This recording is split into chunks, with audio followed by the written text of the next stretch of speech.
Comment faire une rotation sur une jambe avec Marc-Angel? Je cherche, hop, je balance la jambe et je tourne. Après t'avoir montré les bases pour faire n'importe quelle rotation, aujourd'hui Marc-Angel va te montrer comment faire une rotation sur une jambe. Mais juste avant de te lancer la vidéo, si tu ne me connais pas, salut, je m'appelle Xavier Fifi, j'ai appris le roller il y a 2 ans en tant que débutant. Et sur cette chaîne, je partage avec toi ce que j'ai appris qui m'a permis de progresser rapidement en roller. Si tu veux en profiter, c'est très simple. Abonne-toi maintenant à la chaîne en cliquant sur le bouton vous s'abonner. Waouh! C'est la première fois que je vois un patineur. Je t'avais fait une vidéo là-dessus sur les différents, tous les types de pratiques en roller. Tu peux cliquer juste là pour voir la vidéo. Et c'est la première fois que j'en vois en vrai et c'est impressionnant. Si tu veux recevoir mes conseils et voir des vidéos où je te présente les autres disciplines en roller et comment t'améliorer tous ces trucs-là, c'est très simple. Abonne-toi maintenant à la chaîne en cliquant sur le bouton rouge s'abonner ou en cliquant sur l'icône juste en bas à droite de ton écran. Marc-Angel va te montrer comment faire une rotation sur une jambe. Top, top, top. Alors bonjour, je m'appelle Marc-Angel.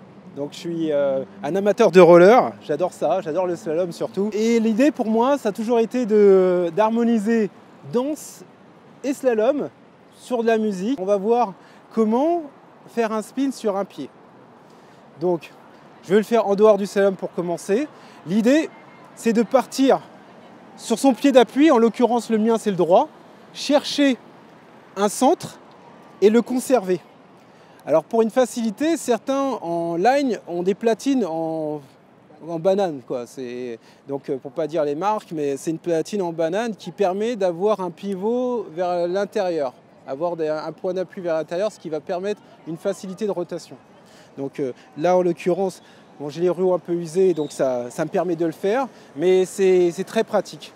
Donc l'idée est bien sûr d'aller chercher un axe et de le conserver.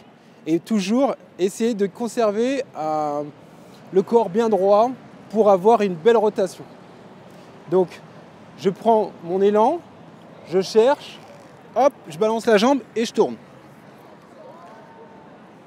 C'est pas très esthétique, mais pour expliquer, c'est bien ça. Il faut qu'on cherche un élan pied d'appui vers l'avant, on est en fente avant. La jambe arrière, elle est très utile parce que c'est celle qui va nous emporter à faire une rotation complète. Je vais la lever. Bon, on va admettre qu'elle est en l'air. Et elle va m'emporter, ce qui va me permettre de resserrer le tout vers moi, de l'avoir proche de l'autre et de pouvoir avoir un axe qui tourne au centre de ma jambe d'appui. Voilà, tout simplement. Donc, dans un slalom, ça peut donner ceci. Donc, on prend bien sûr son élan.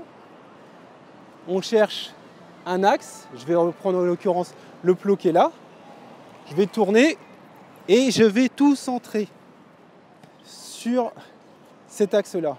Je peux le garder 1 tour, 2 tours ou 3 tours, comme bon vous semble, mais l'idée c'est vraiment d'aller chercher en fente avant, vraiment descendre le bassin, puis le redresser pour balancer la jambe arrière, et la jambe arrière va vous emporter et vous resserrer tout vers le centre. Donc en vitesse réelle, ça va donner ceci.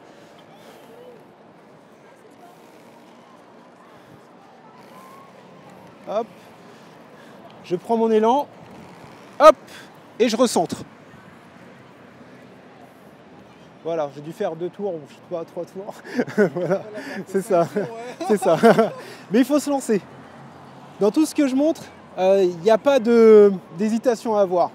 Celui qui hésite, il ne franchit pas l'obstacle, il va mettre plus de temps.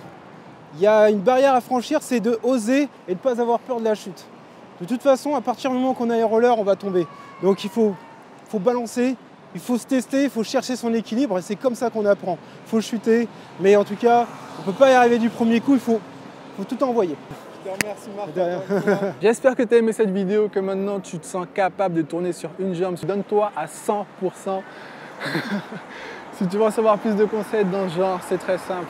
Abonne-toi maintenant à la chaîne en cliquant sur le bouton vous s'abonner ou en cliquant sur l'icône juste en bas à droite de ton écran. Si tu as peur de te mettre au roller ou si tu as des difficultés à en faire, je sais ce que c'est, je suis passé par là, c'est pourquoi je vais t'offrir un atelier spécialement pour toi, mais juste avant. Si tu as aimé cette vidéo, clique sur le bouton j'aime, partage-la à tes amis, laisse un commentaire et voilà le cadeau que j'ai pour toi. Si tu as peur de te mettre au roller, si tu as des difficultés à en faire, je suis passé par là. C'est pourquoi je t'offre un atelier gratuitement que j'ai fait spécialement pour toi. Ou si tu as peur de te mettre au roller parce que tu crains le regard des autres, je sais qu'en tant qu'adulte, c'est pas évident de gérer ce regard sur soi. Je vais te donner une astuce très simple pour te permettre de passer au-delà de ça et enfin pouvoir te mettre au roller. Maintenant, si tu penses que tu es trop âgé pour en faire, dans cet atelier, tu sauras très clairement si tu l'es ou non. Et je sais que tu peux ne pas avoir le temps de pratiquer, peut-être à cause de ta vie familiale ou à cause de ta situation professionnelle. Je vais te donner une astuce qui fonctionne à 100% pour te libérer du temps pour pratiquer. Maintenant, si tu fais du roller mais que tu as des difficultés à en faire, premièrement, il faut que tu saches que selon la paire de rollers que tu choisis, elle va te permettre de progresser rapidement et facilement en roller ou non. C'est pourquoi je vais te montrer comment choisir la paire de rollers faite pour toi et où l'acheter. Deuxièmement, quand tu seras sur tes rollers, je sais que ça peut t'impressionner le fait de basculer vers l'arrière, basculer vers l'avant, de te sentir déséquilibré, ce qui peut te faire ressentir du stress. Je vais te donner une astuce très simple pour te permettre de te rassurer, de te sentir beaucoup plus en sécurité. Troisièmement, 90% des personnes qui font du roller patinent mal. C'est pourquoi je vais te donner le secret du patinage qui en fait n'en est pas un. Tu vas voir que c'est très simple. C'est une subtilité que je vais te donner qui va te permettre de patiner avec facilité et efficacité. Quatrièmement, maintenant que tu sais patiner, il faut bien que tu saches freiner. Je vais te montrer la solution la plus simple et la plus efficace pour que tu puisses freiner. Pour finir, je sais que tu peux avoir cette peur, celle que j'ai eue pendant très longtemps, celle de tomber. Je vais te montrer un mouvement très simple qui va te permettre d'éviter les chutes sans te faire une égratignure et en toute sécurité. Si tu veux recevoir cet atelier pour passer de tu as peur de faire du roller ou alors tu as des difficultés à en faire, tu arrives à faire du roller et ça rapidement, c'est très simple. Clique sur les liens dans le descriptif de la vidéo, dis-moi à quelle adresse mail t'envoyer cet atelier et passe d'avoir peur de faire du roller ou d'avoir des difficultés à en faire tu arrives à faire du roller et ça rapidement. Et pour ça, je te dis à tout de suite dans l'atelier et surtout, prends soin de toi.